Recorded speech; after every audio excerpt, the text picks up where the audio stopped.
Hey, how's it going guys? Chris here with another Battlefield 1 weapon guide for you today, and this one's going to be all about a semi-automatic shotgun called the Sjogren Inertial, an assault class weapon which came along with that They Shall Not Pass DLC. Now the Sjogren was a 12 gauge shotgun which used a recoil operated action, and it was designed by a Swedish guy with a long name, Carl Axel Theodor Sjogren. It definitely wasn't a very successful or popular weapon despite being on the market before Browning's Auto 5 shotgun, as only about 5,000 units were manufactured overall between 1908 and 1909, so for about 1 year. The Sjogren used an inertia mechanism, hence why it's called the Sjogren Inertial in Battlefield 1, and down to its entire bolt assembly sliding backwards when fired, it's often known for giving the shooter a bit of a slap in the face when it's being used. The engineering behind the inertia system is pretty complicated, but to put it simply, it basically allowed the gun to fire in semi-auto by utilising a fixed barrel and a fully locked breech block, extracting empty shells and then reloading them again via a tubular magazine. And this same inertia system is used in quite a lot of modern day shotguns today, after it was later revived by the Italian firearms manufacturer Benelli. Before Sjogren decided to make his shotgun, he actually made an inertia operated semi-automatic 30 caliber military rifle, which never really took off. His shotgun was a bit more successful though, as it got some sales and was used in limited numbers in World War I and even World War II. Though down to them being more expensive than the double barrel and pump action shotguns around back then, the Sjogren shotgun didn't see a long production life, and nowadays is often forgotten about, being left behind as a piece of history. But anyway, moving over to Battlefield 1, the Sjogren Inertial is a DLC weapon from They Shall Not Pass.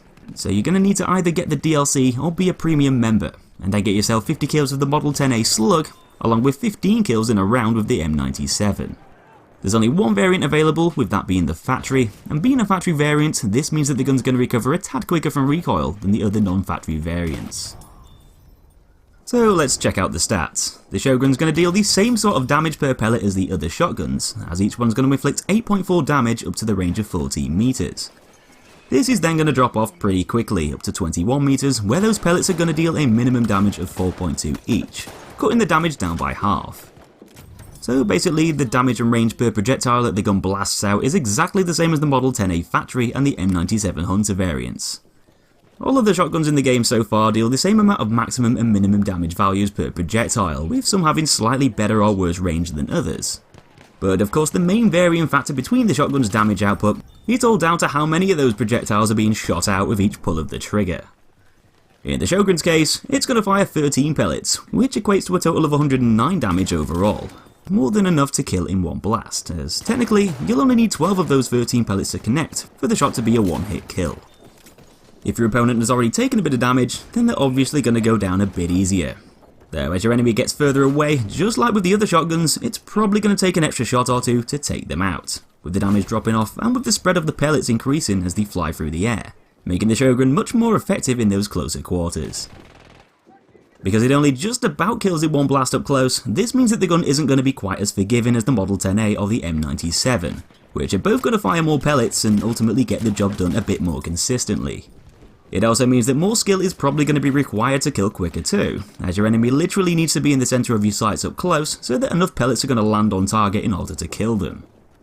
If they don't die in the first shot though, it's not going to be quite as punishing, as it's got a slightly faster rate of fire of 164 RPM. Not quite as spammable as the Auto 5's 257 RPM, but let's just remember that the Auto 5 can't kill in one shot up close, so you know, horses for courses. The Sjogren actually fires over twice as fast as the Model 10A, so in a gunfight with a Model 10A user, if the other guy misses that first shot, and if you're quick enough, you can actually get 2 shots in with the Sjogren before they can fire again. Its fire rate isn't miles away from the M97, despite the M97 shooting an extra 2 pellets per trigger pull, though one thing that the Sjogren does a hell of a lot better than the M97 is keep its cool.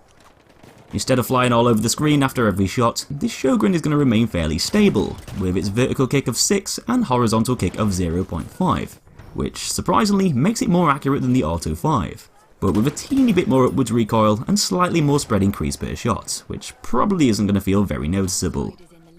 With precision playing a bigger role in succeeding with the Sjogren, this is going to complement the weapon nicely, as a follow-up blast should be a bit easier to land. Because of these fairly low recoil values, it should also mean that you can swiftly glide from target to target, taking out multiple players quickly one after the other in closer proximities. Something which is a bit harder to do with some of the other shotguns, which, albeit can deal more damage, but fire slower and have heavier amounts of kit to contend with. With the gun holding 5 shells overall, this is pretty much the same as the others, apart from the Model 10A, which holds 1 more.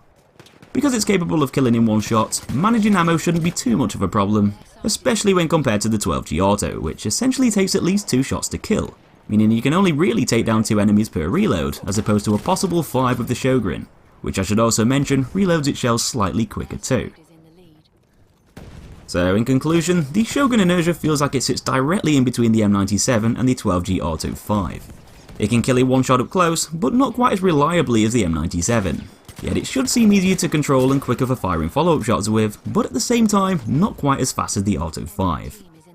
Because it has a pretty solid recoil pattern, landing consecutive shots on multiple targets shouldn't seem as hard to do. Though with the gun only firing 13 pellets per blast, you'll need to make sure you're bang on target to reach the gun's full killing potential.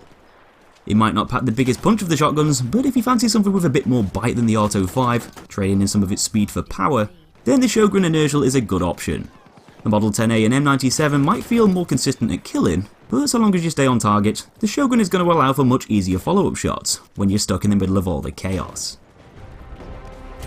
But anyway, that's just about it for another one, folks. Hope you enjoyed the guide, give me a like to show me you did, and subscribe for loads more content in the future. Thanks for watching, and I'll see you in the next video.